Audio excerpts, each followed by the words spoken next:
when we put these together, there's thousands of topics that are good. There's thousands of topics that are important.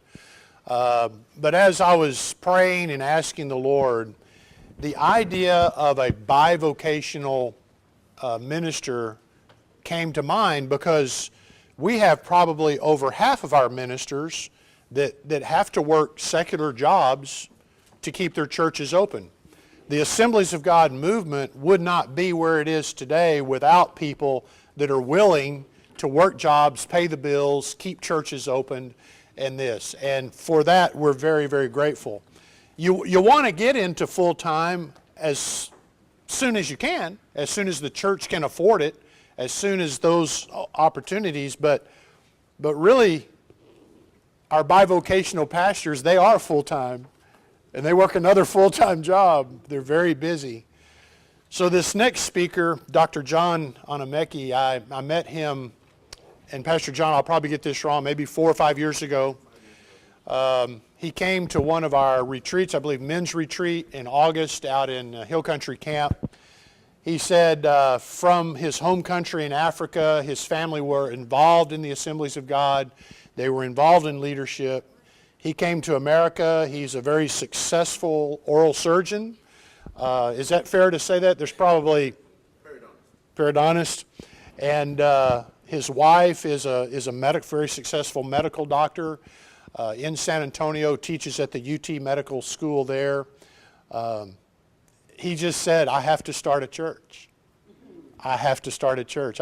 God's leading me. And so, you know, if God's leading you, then we just encourage. And we did. We encouraged him. John has been a great blessing to us. He received his ordination this last district council. His church is a vibrant church. With the studies, the students, the contacts he has with the medical field in San Antonio, I don't know, at one time there were 75 to ish people in the medical field that attend his church. There's so many great things about this church. It's vibrant. There's discipleship happening. The church is growing. I don't know how many they're running, a zillion. It's about 500. It's very healthy. They've bought property. And I guess this is one of the things that pleases my heart maybe more than anything, because historically in churches we become very territorial. This is my town and it needs just one church. You know? And then when a church happens, then people leave that church. People get hurt. They leave. And so there's all of this, I call it craziness, because we have thousands of people that are unreached. Literally, we could use 1,000 new churches in South Texas alone. We could use 500 more churches in Houston and not even touch the need. There's room for everybody. So we had a church plant that happened in Helotes with John and Stephanie Van Pay there. Their church is also running a zillion. Pastor John, his church is down. They come and property becomes available right across the freeway from Gateway Fellowship. So right now, and now they're in that loan he was talking to you about, that's where it's fixing to happen. Right across the highway. Pastor John and Dr. John and Pastor John, they're friends. They're working together. Both churches are thriving. And if we have 4 more churches across the freeway from each other there, if they all keep the right attitude and win the lost and disciple like these guys are doing, it won't matter. Starbucks taught us that, right, Gayla? Yeah, every corner. So we need to learn from the secular business. But anyway, presently he is still a surgeon, medical profession. And in fact, Pastor Tim has gone to him, and he's rebuilt Pastor Tim's mouth. We won't say how many cadavers he had to use. That's private information, but that's true, right? He's a wonderful brother, very talented, both in the medical field and in in pastoring. And you might have to work a secular job to get your ministry up and going. And you know something? That's okay. That's God needs that. And so let's give Pastor John Aniemeke a hand. much, Pastor. Thank you, sir. Love you too. Thank you, Reverend Wee. And thank you, everyone, for being here. Thank you for the opportunity to Reverend Tim and the leadership of South Texas. I'm very grateful for this. Reverend Wee, thank you one more time for the opportunity and you all for being here. And even the online audience, thank you for joining us. I'll try as much as possible to go directly without wasting so much time. But as a background, my name is John Aniemeke. Like Reverend rightly said, I'm a periodontist by trade, but I'm a minister by calling. So when I look at the Bi Vocational Minister, I look at a training or a trade and a calling, and you'll be able to combine the best of both worlds. And don't try to look at it as two different entities. Looking at it as a trade and a calling. That just makes it easy, and you can try to fit in each one depending on what is primary when you need a primary, and what is secondary when you need a secondary. Just a picture slide of my family, just to put things in perspective. I'm blessed with my wife, Chidi. We've been married going 7 years now, to the glory of God, so we're very grateful. The Lord has also blessed us with three beautiful children, Miriam, Timothy, and Emmanuel, and that's it. No more. We broke the crib, the baby crib last week, and I told her that's it. Amen.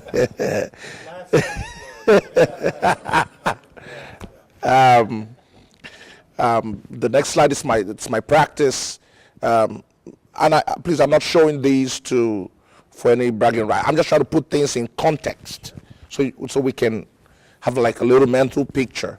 And so this is how I dress basically on scrubs Monday through Friday. So sometimes the members may have to see me dressed like that or on my scrubs, or sometimes I come to services or prayer meetings on scrubs. So they see that, and some of our members, even on Sunday morning, I'll tell you the effect of that, come on scrubs for first service on their work clothes. And you just have to accept them that way. Well, so they understand that. And so I see my patients, and my patients also know that I'm a pastor. I don't try to say it, I don't even say it to them. But somehow they know, because on the overhead in my practice, they hear music. And it's K-Love music, or the Christian contemporary music. And whoa, they were like, whoa, I mean, what's going on here? Is this Christian? Then they say, yeah, it's Christian. Then we've never seen that before. Then maybe the front staff say, well, he's a pastor, that's why, and stuff like that. So it gets them excited, because and there are many people that are people of faith that you don't know, even on your workplaces. It's just the typical thing not to wear your faith on your sleeves. But if they see someone who's a man of God, or who is called to that, I'm telling you, the appreciation for you, even working alongside with them, makes all the difference, and it just helps them a lot. And you could even look at that, which in time to come, as we're going in the presentation, that it could be an evangelistic opportunity for you to reach out to people that would not come to church, but you bring in the church to them. And so that's one good one. Or they hear my voice and they say, well, there's some pastor that's on the radio. Are you related to that Pastor Aniemeke? And I say, yes. I'm actually the one to say, yes, I said it. So it's good, and it's amazing how many people listen to the radio. Just to throw this out there, the radio, the AM radio, is a good place to do ministry. It's cheap, it's $56. You may not believe that people listen, but real good believers that are looking for the word, or people when they're desperate or they're down, they need the word. they listen to the radio. How does this play for a bivocational minister? You know, you're so busy trying to reach out and minister, you have to also look for other platforms to get the word out. Because you have so limited time, so you have to look for other opportunities where you can also pass that message across. And you're going to reach a lot of people who are in the marketplace. And your perspective to ministry and to faith is very different because you deal with everyday challenges. So believe it or not, you're the pastor that they can relate the most with. They just don't know you. So I'm just talking about the advantages. So you got to look at those pluses. And so radio, just saying it now, is a good way to get your message across. And believe it or not, you'll do a great job with that. The next slide, just a family picture as well. But then let me show you the slide of our ministry. God blessed us. Within 4 years, we've really grown to the glory of God. And it's not anything that we are doing. It's just the grace of God. Each time people ask me, how does this happen? I say it's just the hand of God. It's very diverse, and there's a reason why I'm showing this slide, and just to show you a few things, just to give you a perspective, mental perspective of what the church looks like and how God helped us and is still helping us with our growth process. And so the goals of my presentation today is to look at who is a bivocational minister, discuss God's purpose and plan for you as an individual, looking at your calling versus your profession, and the need for a balance between the call and the profession. And also balancing family, balancing the call, balancing the profession. Then we'll discuss systems needed for success in both worlds. And recognizing limitations and raising a complementary team would be one of the last things I'll talk about. Key scriptures that I hold personally, and I think it's a good scripture to hang on to as a bivocational minister. Number one, not slothful in business, fervent in spirit, serving the Lord. What does that mean?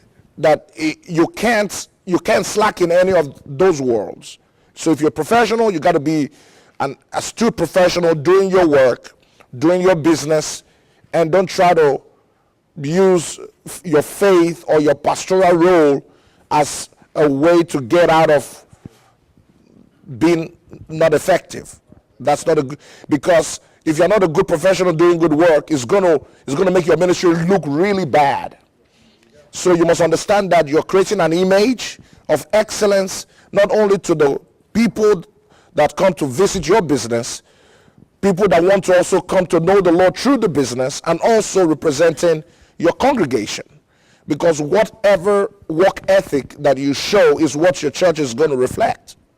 That's what they're going to imbibe. If you're a hardworking pastor doing good work and the reputation goes out, knowing that you're a man of faith just adds to your credibility 10 times more. I don't advertise by the grace of God in my practice. This is 5 years. No advertising, I don't do any of those. And I'm busy seeing almost, by the grace of God, almost 30 to 40 patients every day. How the word gets out, sometimes I just wonder, like, where are these people coming from? I don't even know where they're coming from. And that's just the truth. But patients they know, people have a sense of what you have. They know you're a man of God. You don't need to say it because they can feel the presence of God around you. They can trust that. They can feel the positive energy that you give, different from someone else. So it's important not to be slothful in your business, to be very professional. And if I don't tell you that I'm a pastor, I don't tell you. There's no sign, there's no nothing in my business. You come in, it's very professional. You would never know. If you don't know, fine. If you know, it's okay. I keep it moving. I don't dwell on it and start talking about church when I'm supposed to do my work. I do my work, I do my surgeries. I keep it very minimal. So even if a church member is coming to see me, it's very business-like. Because we're not there to do church, we're there to do work. When it's time for church, we switch to church mode. So you have to be able to learn to make sure that in each of those segments you focus on what you want to achieve and you stick to it. Fervent in spirit. Of course, at the end of everything, you're serving the Lord.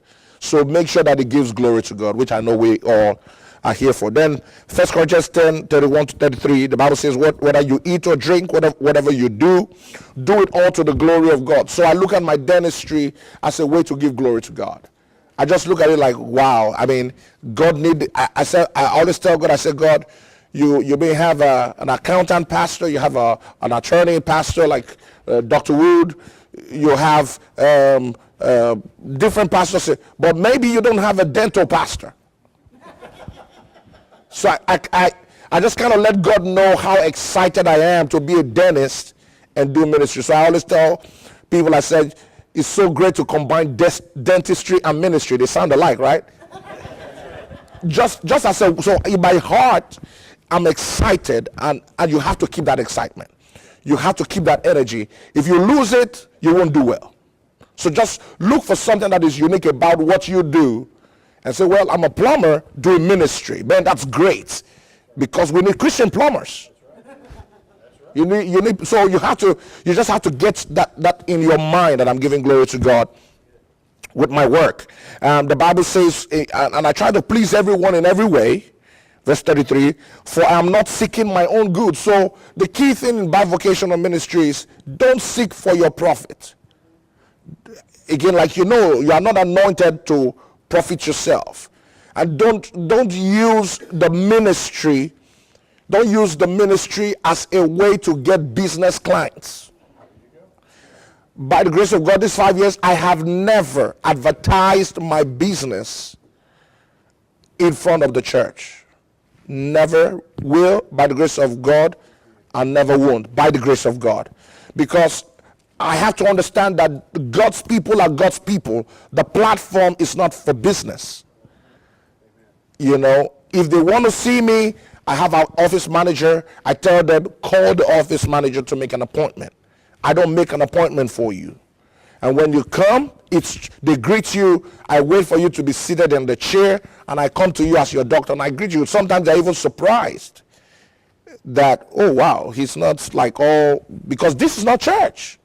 Some other patient can pick up that vibe and think like, why is this doctor not as professional with this person?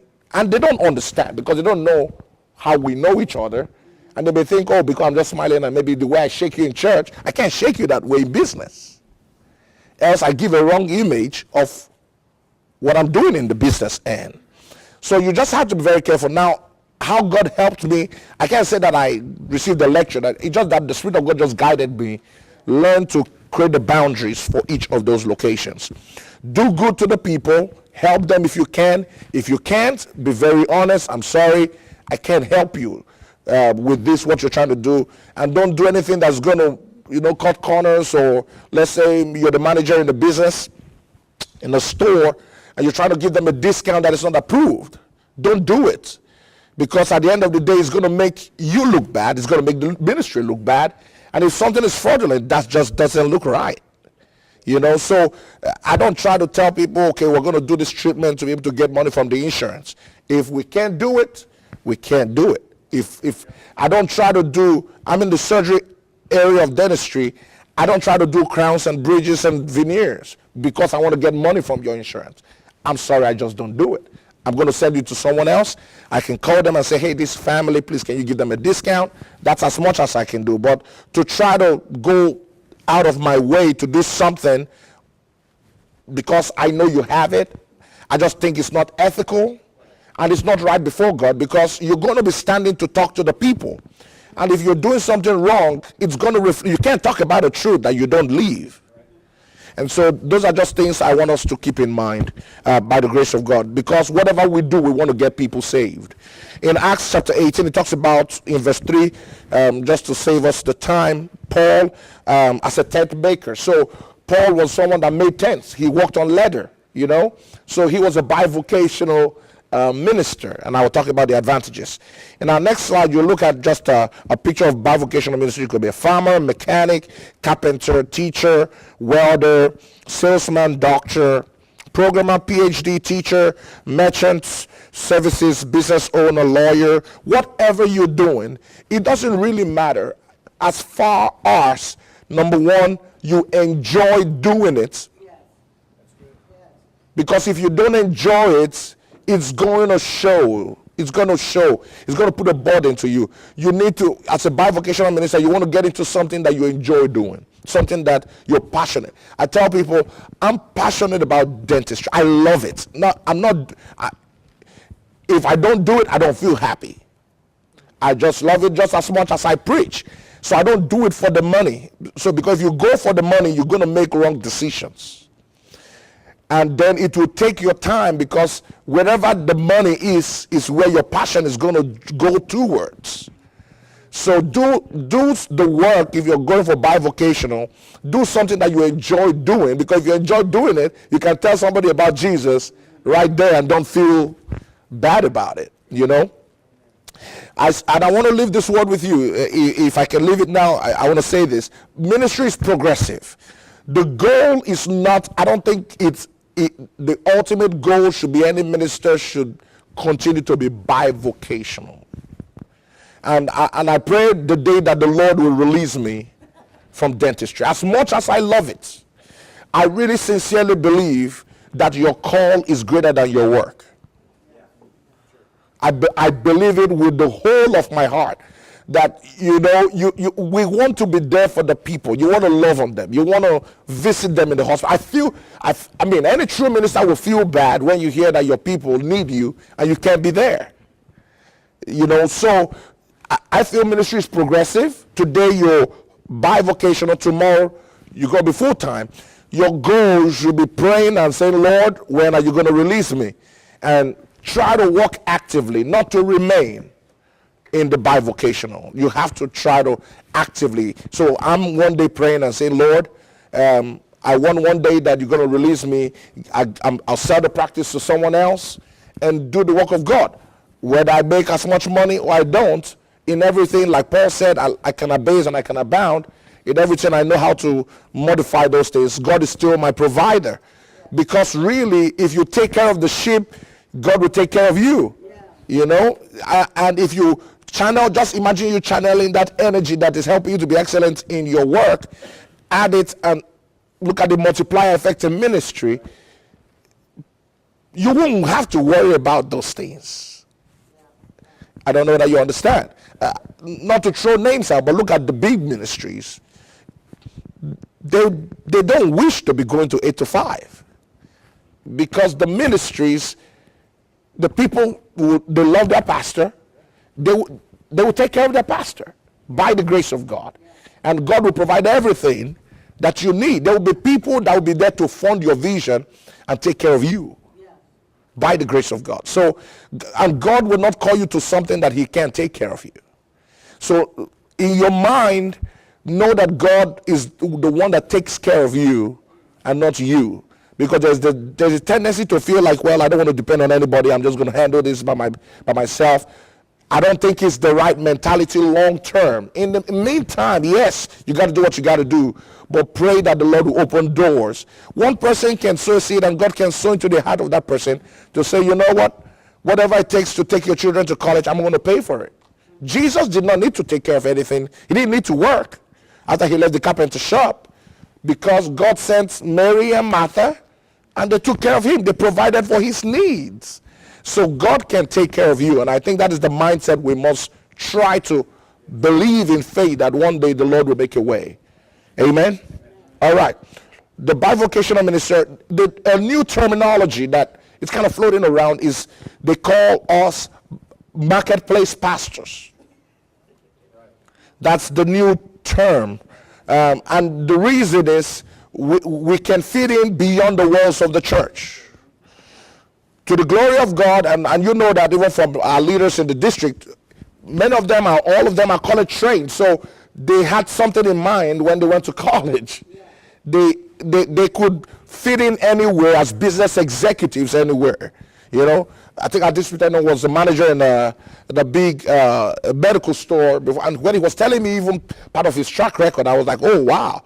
So they've had those skill sets, and those skill sets are still very vital, because even in organizational leadership and dealing with issues and persons is same principle. It's just that in church you're dealing more with Christian faith more than the marketplace. But understand that we are called marketplace pastors or ministers because we have the call from God, and we're also doing the pastoral ministry and also holding a secular job. I say here for bivocational, it's the choice of the pastor. You could choose to say, you know what, I want to go full time. It's your choice. Or it's also your choice to say, you know what, I'm going to weekends work in the church and weekdays get a job. There's a place for choice.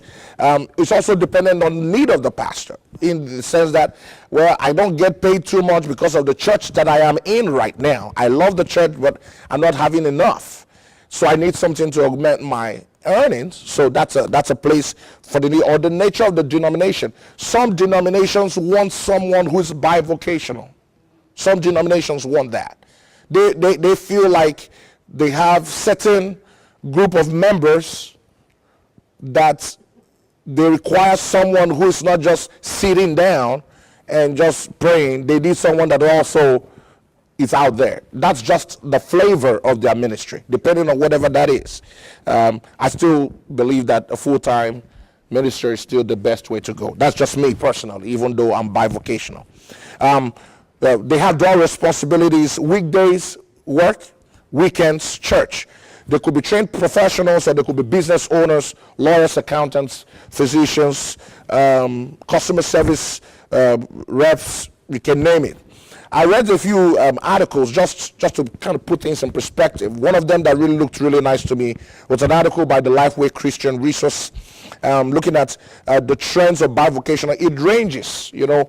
If you look at Baptist type ministries and the Nazarenes and other type of churches, it's almost like a 40-50 or 50-50 range between bivocational pastors and full-time pastors, because some of them were working before the Lord called them, and because they were leaders in their professions, it's not just easy to sell away a practice, or they just want to still have a little bit of a hold on those things. So with more younger people like us coming in, many of us were not just called like the old-time pastors. They were called and they left everything, you know, like, Jesus, you call me, I'm going.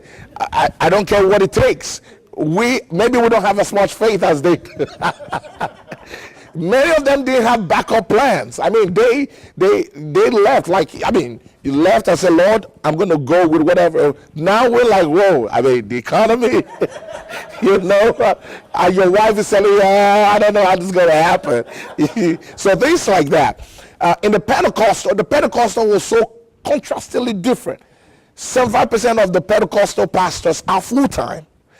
I don't know if it's either the nature of our ministry, or, you know, or a lot of faith, a lot of power, prayer, you know. It requires a lot of spirit. And you really can't merge too much, you know, when it comes to spirit. You got to either go full spirit. So 75% of Pentecostals are full-time. 25% are bivocational. But among the bivocational ones, basically, if you look at it, it's just only 7% are lead pastors. So many of the bivocational Pentecostal pastors are staff pastors. So that just kind of tells you that we, the younger ones, as the trend keeps going up, many people that will take over the ministries as lead pastors will be bivocational pastors. But if you put in like 20 or 30 years into a work, or, you know, it's going to be very difficult to leave, because now you've grown in it, you've gotten some more education, and maybe the company don't want to let you go. They still want to keep you of some sort. So just things to keep in mind. People that were bivocational ministers in the Bible, Jesus, I feel like, you know, the first time we heard about him, 12 years old, between 12 and 30, he was certainly in the carpenter shop. I believe so. And he was honing his skills, working as a carpenter. I usually tell people in the church, I said, I don't think that the first time he carried the wood was the day he carried the cross. He's been carrying wood, and he's been receiving nails in his hands. So sometimes God will train you That's just a rhema anyways. Revelation. God has been training him with nails. You know, a wood. So that wasn't the first day. So he knew what was coming. Why did I say this? Sometimes the place where you're trained or you're working is going to reflect the type of ministry you're going to go, or what type of ministry your ministry is going to be. You know, the people in our church, when there was a time we were over 75, now I'll say like over 300 or 250 people are medical professionals, doctors in the church, over 250. Or in that kind of medical line. The kind of students that we attract are people that want to go to medicine and nursing and pharmacy. That's just the flavor. You cannot encourage someone in that line except you've gone through it. The Bible says we don't have a high priest who's not taught by the feelings of our infirmity. So the kind of people that you would attract and the kind of people that God will send to you are basically people that understand your business language, and you can understand their business language. Like, okay, pastor, I'm in business. If you're in business, you understand business. So when you're praying and asking God for a breakthrough for someone in business, you know what you're asking for. And it's easy for really God to answer you because you're praying with understanding. And they will believe your prayer more than someone else who doesn't know what, you know, pastor, I did a business and it didn't work out. Well, yeah, it's going to work out. You understand it differently because, well, it's not going to work out. It's not the same thing. Where did you get the money from? How much did you invest in it? And stuff like that. Just things to keep in perspective. Peter was a fisherman, you know. Even when Jesus went, he was trying to go back. So that means he kept his net somewhere, you know, wanted to use it. Paul was a tent maker. Well, let's just move real quick now. Talking about the call, your calling, like you know, is the God-ordained purpose why he created you. Could be your ministerial calling, your service, evangelical, military assignment, depending on whatever it is that you want to look at your calling. The key factor for your call, to keep in perspective, is that it's about saving lives, protecting humanity, and in a way to bring glory to God. On the other hand, your profession is what you're trained to do. What your source of income is while you're trying to also find or fulfill your call. So even though some people may be doing an assistant pastor position or youth pastor position, whereas they know that they've been called into like mission work or something like that. So you might still be doing that job while you save up for the next phase of your ministry. Some people start being pastors in the church. Then later, God gives them a different ministry that they're doing that would empower other pastors like you're doing. So it all depends on where things are. Whatever phase it is, the profession helps you in your transition period. How do you discover your call? Well, mainly, God will reveal your call to you. It will be polished. It will be fine-tuned through your service and mentorship. And we can't talk enough about that. You know, the best way for God to refine you and polish you, He's going to pass you through the mode of service. You have to serve another pastor, serve another place. And the way you serve determines what you get. You know, God will not trust you with a congregation that you never served in the meantime when it was your opportunity to serve. Your profession is basically what you went to school for, or the kind of available work that you had, you know, to provide for your family, what is necessary for you to pay the bills. You know, and so the profession is dependent on what is available or what your training is, and it's progressive. When I say progressive, it's progressive. One time I started off as a dental assistant, and from a dental assistant I went to dentistry.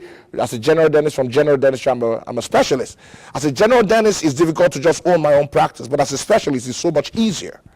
Now, I'm not just practicing dentistry, but I'm also a manager of a practice. When I say I'm a managing doctor of a practice, because now I'm a business owner. So there's an entity that carries my name, the building, everything. So while doing dentistry is the easiest part of my day, hiring staff and dealing with all the IRS and all the other stuff and accounting stuff is a whole different deal. Now add that to ministry dealings. So that tells you that the profession can be very complicating, you know, in nature. What are the benefits of, let's just look at advantages of Bi Vocational Ministry to save us time. What are the advantages of combining both worlds? Number one, you maximize your ministry and your professional gifts for the work of God. You can take the best. You can enjoy both of them. I've led people to Christ in the dental chair. I've witnessed to people. I pray for people with cancer. I pray for people that they said, oh, my child, there was a lady that came one time and said her child, they've not been able to find the child for 3 days. As she said, I believe, she came to me and was like, I believe that if you pray, we'll find the child. I'm like, whoa. I mean, she had so much confidence. We prayed in 24 hours. The child showed up. She called the office and my staff were rejoicing. Now, my staff that never, some people like, I don't know about all this God stuff. Now, they believe. And you know what? There's no greater people that believe that you're a man of God than the people that work with you. People have come to our church from my work. So, not that it's the intention, but they were like, you know what? We're going there. Because if the person in front of your office, I never asked her to, she has not even come to my church. But if they can say, no, he's a man of God for real. I mean, he doesn't say stuff. I mean, people would believe that. So it's a way for God to advance your ministry as well. He create multiple platforms for you to share the gospel beyond the four walls of the church. I think that's also addressed. High work efficiency, because what you produce, you have that capacity, because you're working in both ends, trying to work to bring glory to God. So you have high work efficiency. You're task oriented to accomplish a lot in a short time. Someone said, if you want to get a job done, give it to a man that's busy. A man that's busy is going to get stuff done. So with you as a bivocational minister, you won't have a lot of time for just waiting around. If you want to get something done, we want to paint this stuff. As a bivocational minister, you don't have time. We're painting, what color are we painting in? Okay, yellow, okay. Tomorrow, done. You get it done. Whereas if you think you have time, you don't get a lot of stuff done. It provides multiple streams of income without being dependent solely on the church. That could, and I'll tell you where it's good and where it's not so good. Where it's good is that you want to get something done. Hey, we have the money, cash is flowing. We needed to get a loan for the church. The church is 4 years. The bank is saying, well, the church is not yet older, but the numbers look good. Okay, they tell me, okay, can you co-sign for it? It's easy because I put my pen to paper. I told my wife, we co-signed on behalf of the church. They were able to get us where we wanted to get to. So that provides that extra capital for you to get ministry done. The church can pay for it. It's just that they feel it's young and they needed someone to stand in. Rather than you looking for a guarantor from another place as a member, so oh, brother, please can you do this? And they're like, oh my God, pastor, you standing right there, you have the numbers, you get it done. So you can close on more things for the church better. It provides a sense of respect and more freedom to deal with ministry challenges. That is to say, when it comes to certain things in church, the board does not need to meet to approve something. When it comes to some financial decision. Number one, I don't, by the grace of God, and this is not because I've never taken a dime from the church from the beginning, because God has been taking care of us. So if we're making a financial decision, they know that they're not considering the pastoral factor of my salary. So when we make an objective decision, it's very objective. Do we want to do it or do we not want to do it? Not because there's a factor of, we can't meet up with pastor's budget this month. So if the board wants to take it, we decide, are we going to do it or we're not going to do it? So it's simple to get financial decisions done, because my vote is just as good as the vote of someone else about what we want to do, not me as a confounding variable for financial decisions. And it also creates credibility in the sense that members in their mind, they look at it from the perspective that whatever we put in is 100% used for the purpose. So if you're giving tithe and offering, that tithe and offering, a certain percentage doesn't go to pastor. Not that, it should, whatever is but I'm just saying that some people are just like that. Some people don't trust nobody. It doesn't matter what you say. They just believe that, oh wow, all this money is going to pastor. When it's not. But it removes that extra factor from their mind for you to preach your gospel and not to be second guess what your intentions for asking for the money. You can manage more financial challenges without taking the money from the church. So if someone is broke and they need maybe a couple of $100, I don't need to ask the treasurer to write a check. I can write a check. Brother, God bless you. Case closed. We don't need to sign a form and ask you to fill out a form for benevolence. And all. You don't need all that stuff. You just keep some things going as much as it is. Then you can grow the membership based on like-minded people that can easily relate to you. Like I said, you attract a lot of people that are within the fold. So believe it or not, if you're a fitness pastor, most of the people you're going to get are people that are fit. That's just the truth. People that love the gym, people that like to eat healthy, people that like to do all that stuff and believe in those wellness philosophy. That's just it. So based on if you're a businessman, most of the people you get, because even in the way they believe that you have that anointing for something like that. So things in that nature, you can grow like-minded people. Continuation of that, it allows you to get the best of both worlds until you're ready for full-time ministry. It helps you in raising other leaders quickly, because with the bivocational, you don't have a lot of time. So your ability to trust other people or raise people to do the work, you have a higher tendency to do that. Whereas if you're full-time, you feel, well, you know what, I got it. But if you're bivocational, you don't have that time. By 12 o'clock, you can't have that meeting. So you got to delegate the assistant pastor. This meeting is going to be there.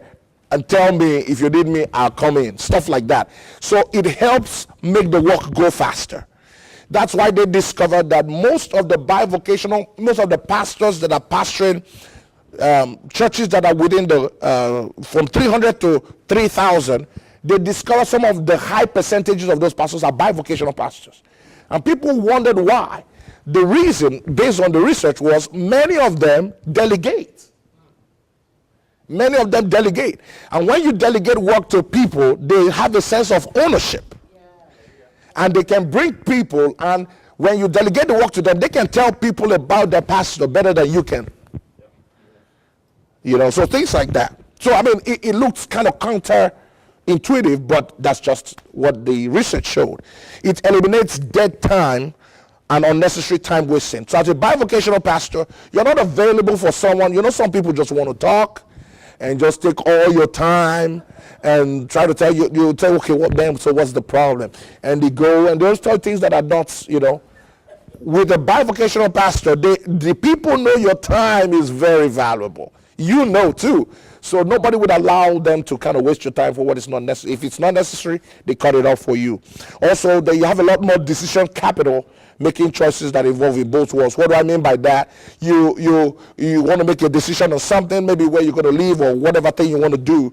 Because you have that secondary job, it creates one more opportunity, one more reason to make an informed decision towards something than you just having only one component to base your decision on. I'll give you the instance. When we're trying to choose a house where to live, where we live now, we wouldn't be living in that place. But when we weighed where we're working and where the church is, we had to find a place where it's kind of central. Even though it's more expensive, but that's the fact that we needed to do it to balance both helped us make that decision, and you enjoy it. I'm just saying that it gives you one more factor to make a good decision on something important. Let's look at disadvantages of a bivocational. Number one, you may not have enough time to do more effective ministry, which is your calling. And you must know that. And I'll tell you how you can work around that. It could lead to easy burnouts and unhealthy lifestyle, because now when you're eating, you're just eating like, come on, let's go. We don't have time to, you're grabbing what is there. And most times when you grab things based on convenience, it's not healthy. It could affect your preparation for services and your availability for church members with needs. It limits your ability to be available for meetings, pastors' meetings, official assignments that require your growth in the ministry and the denomination. Thank God that we have understanding leaders in the district that can love you and take care of you and reach out to you. But in some places, you may not have that luxury, whereby if you miss a minister's meeting where you don't know what's going on, you don't get that information. You're kind of like looked at like, you don't know what's going on. You're not really called. But if you have good leaders, and like we have, by the grace of God, they make, and I'm very grateful because they made it easy. I wasn't rejected. I was accepted right from the get-go. And whatever we wanted to do, we got the support. They knew I was not available for most things, But if they needed to get that information, even by text, my sectional leader can send a message to me and say, oh, John, this is going on. Maybe you can make this and make plans for it to happen. So really, in some places, you may not have that luxury. So that could affect your growth. So if there's an opportunity for something to happen, because you're not available, you may not grow as fast as you can grow in that denomination or in that section. Now, without wisdom, this could easily lead to pride and a behavior that of a person that doesn't heed advice. Because in your mind, you feel like, I don't need you guys, I already got a job. That's dangerous. And God helped me real quick, because if you continue that way, you will never be able to grow to your full potential. You want to shut people down and feel, no, because with this work, you can't do it by yourself. And so you have to understand that you don't have this mindset that, oh, well, I can just take a financial decision without requiring the people. Yes, I understand, but it's not your money. You're presiding over people, and you need people to make decisions. Once people perceive you to be someone who doesn't listen to their advice because they feel like you don't need them for sustenance, the time you need them the most, they go back out. So you don't want that evil perception. Even if you don't need them, don't tell them, oh, I don't need you. So one time I told them in church, I said, you know what? I know you all think I don't need you, but I do. I really do. Because we can't build the church by ourselves. The church has grown beyond John and Chidinma. I need you. In fact, I need your $1. I need it. Because if you mix your $1 with someone's 1,000, you can't tell the difference in the bank. It doesn't matter. We just need everybody. So you never want to be that kind of person like, well, I don't depend on the church. I don't get a salary from the church, so I can do whatever I want to do. I can take a vacation when I want. Don't do that, because once you do that, you need the people. You can't preach to empty pews on Sunday. All right. You run the risk of easy criticisms and comparisons because you're not as available as other people can. So people will criticize you. But you must learn to make sure that you don't throw off their criticism. Listen to what they're saying. Because if you listen very well, you will know where the problem is. So that when you are available to people, you can really meet that need. Listen. They may not be right, but listen to them. You run the risk of delegating core leadership tasks that should not be delegated. What do I mean by that? Because you're trying to delegate, you must be careful that the things that are necessary, you got to do it. I take preaching as my core responsibility. I'm not going to delegate. If God has given me a word, that word is not. I don't play around with the pulpit. The pulpit is not do your turn, I do my turn. That's not it. You know what I'm saying? The people want to hear their pastor. They don't get enough of you during the week. So on Sunday morning when they come, you better preach that word and preach it good. So you must know that some things are not delegated. You don't want to make them feel like the most important thing is for somebody else. Let's just, oh, you preach today, so I preach today. If you do that, you are running the charity organization. You are not running the ministry.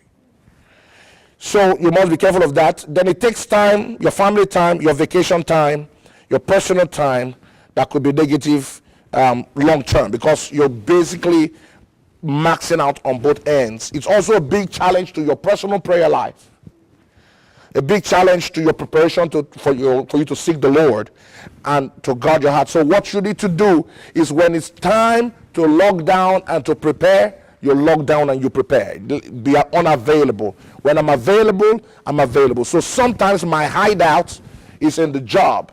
So if your pastor's at work, oh, well, you don't know. So I hide out and I just lock myself.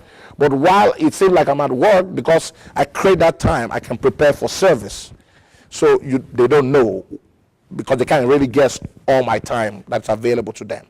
All right, why do you need balance? How much time do I have? I don't know how many. 10 minutes, okay. Fulfill it. Why do you need balance? You need balance so that you can stay sane.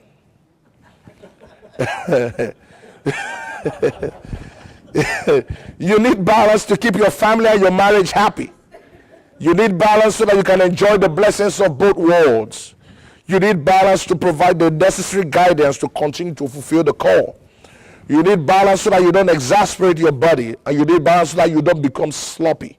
Because if you want the balance tilts, it's almost like is it a seesaw you call it? Okay? For a bivocational minister, you want to make sure that it's not kind of like this or like this. You want to make it like this. And so work is here, ministry is here. You got to keep a balance. And you must keep the balance in such a way that the people don't know that they are losing their pastor. So even if the work is killing you, don't come to Bible study and say, I really don't have enough time to prepare, but I'm just going to give you a short word. Don't do that. So some of the Wednesdays are the days I preach my greatest sermons that I put on Facebook or on live stream. Why is that? Because I know that this is I ask God for strength and I come hard. So you don't have enough time to do what you have to do. So I make sure I give my best. That's where I'm saying that for a bivocational minister, anytime you have to minister, you have to give not 100%, 110. For a bivocational minister, you have to give 110. Now, how do you create a balance? These are the priority list. This is how God showed me. Number one, in your priority, not ministry, not family now. Number one should be God. I mean, people think that there's, God, no. God, number one, the man that called you, the man that kept you alive, is keeping you alive. Whatever he's telling you, and make sure you listen to him for the direction and the trajectory of your ministry. Every decision that I take for ministry, for business or whatever, I have to get a clarification from God. Recently, the Lord told me, refugees, that's your next place. And I let my people know, this is not some kind of suggestion from somewhere. God gives me the direct. Every great move you will make as a bivocational minister must come directly as a revelation from God. Directly from God. So God is my priority when I make decisions. Number two, family. Number three, ministry. Number four, your career and your profession. Number five, relatives, in-laws, family, friends, church members, minister members, and so on and so forth. Now, this order can change between 2 to 5, but never number one. You keep your family as close to number one as possible. But your family can switch to 3. Why did I say that? If there's a death in the family somewhere else, and you're supposed to have a family dinner, you can't go to your dinner when there's a death in the family of a church member. But family must understand that it's temporary. I mean, we can always have dinner 2 days later. You know what I mean? But that person that is grieving needs us now. That's what I'm saying, that when it comes to family and all that, you want to keep family out. So what I do is, when it comes to such grieving, and I know I can't take the family to dinner, how about take the family to go console someone? So you still maintain the family time, but it's just for a different purpose. And so that's how, despite the fact that my wife is a physician and I'm a dentist, and we're still trying to do ministry together, we try to enjoy the ministry moments together. Where you're going to have a problem is if the spouse doesn't want to be in that space.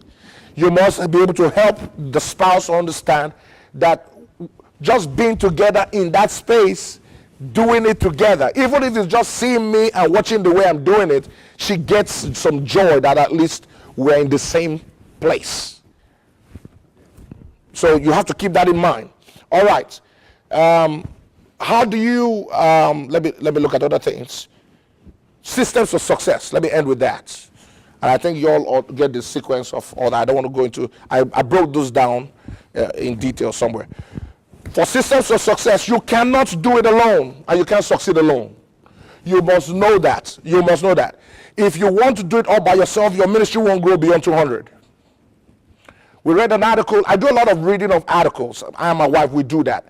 I pay attention to trends. You got to know what's going on somewhere else. I understand that you're in a certain job, but you have to know what's going on. You got to know how other people are doing it.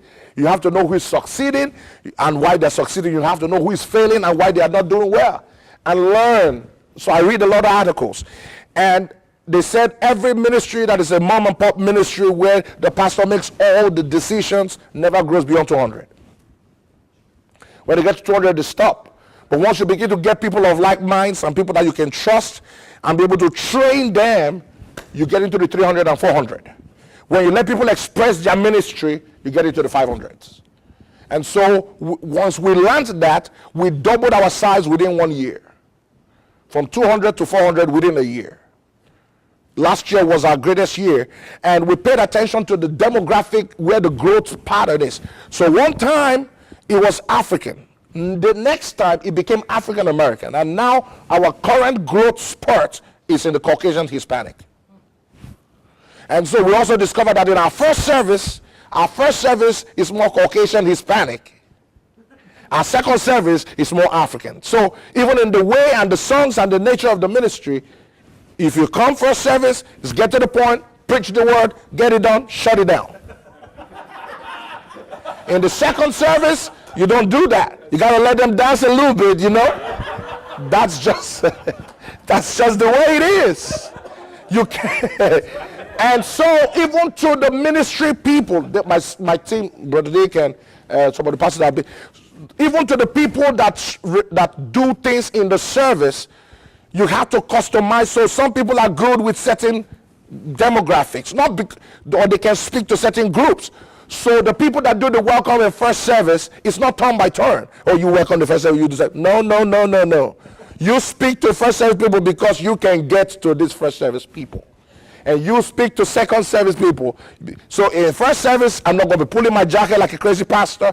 In second service, they want the yelling pastor that can yell and shout and get them all pumped. That's just the way the service goes. Sorry, I'm not crazy, but that's just the way it is. You have to be organized with a functioning schedule and have specific people run the schedules. I always tell my team and God's people in the church, schedules don't run themselves. People run schedules. So I have someone in charge of logistics. Brother Nick, that's with me. He's in charge of logistics. And no matter what's going on, I know what I'm doing in the service. My focus is the word. But if I have to focus on this and that and that and that, and the light being off, it's going to make me get out of spirit. So get people to run the schedules and have an admin assistant that helps to fix the glitches in the schedule. Have backups. Because you're a bivocational pastor, you were not there all through the week to know what the video looked like. So you didn't see everything. You don't know whether the light is green or blue. So make sure that someone runs it, talks to you in the way you can understand in a text message, rather than the person that is running it that cannot explain everything to you, you know. So get people in those places. Plan ahead with your team, and don't plan alone. Don't have all the ideas in your brain and they don't know what you're thinking. So in fact, as a bivocational pastor, once the thought drops in your spirit, you release it. That doesn't mean you've gotten a clearance. But you know, like how God drops an idea. Like, whoa, there's a brilliant idea. You haven't figured out how it's going to work. But let them know when God drops the idea. And you will be surprised that they will come to you telling you how to flesh the ideas. Then you can go back to God and say, God, A or B. And God says B. All right, you say, come back to you. So they're waiting for you and they tell you it's B. So you drop the ideas and share with them. Then also something else with the communication. We have a platform for communication for all ministries. And I made it mandatory that every ministry in the church must have a platform for communication. So we have what we call WhatsApp. I'm not sure if you know about WhatsApp. Every department has a WhatsApp group. The leadership has a WhatsApp group. So if there's anything going on, somebody's sick, something happened, somebody drops into that WhatsApp group with a contact. In 2 minutes, somebody's already reaching out to them. So we communicate. So you could get like 50 different WhatsApp groups, messages in a day. Some of them you respond, some of them just to keep you in the loop. I visited Sister ABC. They said thank you. We brought gift to someone who just gave birth. We just seen them. You know. And so you can tell them, please tell them the pastor said hello. And when you get there, get them on the phone. I will pray for them. So not just that they went there and prayed for them, but they connected you, because the communication is key for a bivocational minister. You raise teams with specific responsibilities and departments, and I give ministry heads, and I tell those leaders to raise assistants and other teams. So we have what we'll call a leadership portfolio, and I know everybody have different types, but in that people have different segments and sub-segments, and that organogram is known to everybody, so you can see who is tied to who in the chain of command. And so we also do that. Then systems of success, I'm almost done to the last slide. Pray, pray, pray. And I can't tell you how much prayer works. Prayer, and I tell everybody, before you do a program in our church, you got to pray for at least a week. A fasting and prayer for at least a week. That entire group. Because we discovered that prayer first matures people. And when you tell someone you're going to lead prayer for 15 minutes, they're going to read the Bible. They're going to get prayer scriptures. So you just delegating a fellow member, or you're going to lead part of the prayer for 10 minutes, is going to get them spiritually geared up. And they buy into the vision. So we discovered that even when there are going to be glitches, the prayer kind of takes away all the edge of the planning of the program. Because when we pray together, then you tell them the vision. People are more receptive to hear your vision when they pray. That's why it's called the disciples. They always pray together. Prayer glues and melts the heart of all the members into one. So for our team, we pray 3 times a week. Monday morning, 6 a.m., everybody comes to that prayer line. I'm the one that leads. I've been leading for 4 years. I just start the week for them. Wednesday morning, 5:30 a.m., all the leaders will meet in prayer line. If there's an urgent information, I tell them there. I don't tell people information or meetings if it's not a prayer. So actually, our prayer meetings are our business meetings. We pray, then I tell them the vision. There's less arguments when we operate together because we're all in spiritual sync and we're all in spiritual mode. We're not just coming from outside and making a decision based on a bad day. We're in spiritual mode. So our spiritual accuracy is higher in the place of prayer. That's just how we make our decisions. Now, I don't know, everybody may have their own different one, but that's how. I'm just saying that because you don't have enough time you can't say, okay, we're going to designate this full day to pray. Well, you're a bivocational minister. You don't have that time. So whatever time that you have to make decisions, combine the board meeting with the prayer meeting, and you combine both, and you do both. Draw strength from your faith, the Jesus. Well, of course, you can't draw strength from your work and from your business or from money. Family time. What I suggest is if there's a district council meeting or there's a general council meeting in Anaheim and you want to have a family vacation, make that Anaheim time, combine it with your family vacation rather than trying to get a separate family vacation. So if I'm going for a business or my wife is going for a conference in Arizona, we can make that my wife's conference as the family vacation. While she goes for her lectures in the morning, I handle the kids. When we're done, we all go somewhere. If I'm going to California, I take them along. So rather than create a separate family vacation, you can make part of the work conferences or the church conference as a family vacation time. That helps you with the family time. You can do vacations, you can do staycations. That also helps. You celebrate success with your team. So once good things are happening, make sure you acknowledge your team and let them know they are the ones making it happen. Because everybody wants to give you that and ask you, how do you do it? If you go and just say, oh, you know what, I don't know, I just do it, you lose them because they know that they're the ones behind you. When I go on TBN and they interview me, I always say, man, God has blessed me with a great team because these are the really guys that make it happen. All I do is really basically to preach. They don't want me to ever travel by myself. They're always there to make sure I go. They're with me, they take care of me, and they make sure we do the ministry. And they understand that they have to keep the man of God doing the work. And I appreciate that, but they are the ones actually making the ministry happen. Also be vulnerable to them, be personable, and be reachable. I can't talk to, when I say vulnerable, let them know your weak points. I'm not talking about weak points. If it's a sin, deal with it, get it out. But let them know that if it's not something I can do, if, for example, I'm not the best with time when it comes to certain things. So I tell them, hold me accountable. Show me 15 minutes. I have 2 minutes left. And so I get people in my team, that are good with what I am weak at.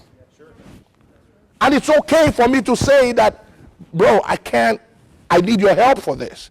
So they know how to buffer my weakness. Don't act like you're all and you can handle all. And finally, make sure when it's time to grieve with your team, be there for them. Be there. Don't be there only for the rejoicing. Be there when they're grieving. Be there for them. And also save for the rainy day. Don't get to the point where you spend all your money for ministry stuff or helping people. Because let me be honest with you. At the end of the day, people, this may sound really mean or not mean, I don't know how you judge it. People most times will make decisions, even members, that is best for them. Sometimes they will leave your church for whatever reason, and you can't stop them. If your time, I feel like people are in a place for a season or a reason, and don't try to hold them. God told me one time, don't force people to stay with you when it's their time to go. I'm with you always. That's the only thing the Bible tells you. So don't force people to stay with you for whatever reason. So save and protect your family so that also you don't feel hurt when they leave. Because when they leave and you really feel hurt, you can't do ministry well. The Lord bless you in Jesus' name. My time is up. I don't know if anybody has any questions. Let's see if there's any questions. Any questions? On Bi Vocational? Yes, sir. Your staff, Yes. your church staff, are most of them bivocational? Yes. Yes. Many of them are bivocational. Do you have any full-time? Well, I have a few full-time. So I have 2 office staff that are full-time and 1 elder that is full-time. And the rest of us are bivocational. One other thing that I didn't mention is that I have an interface staff. So in my practice or in my business, I have someone who can do the church work, but she has a seat in an office in my business. So that if you're calling Pastor John, but Pastor John is in the business, she can do and she can get that document to me and I can sign it right there and she can send it off. So you need an interface.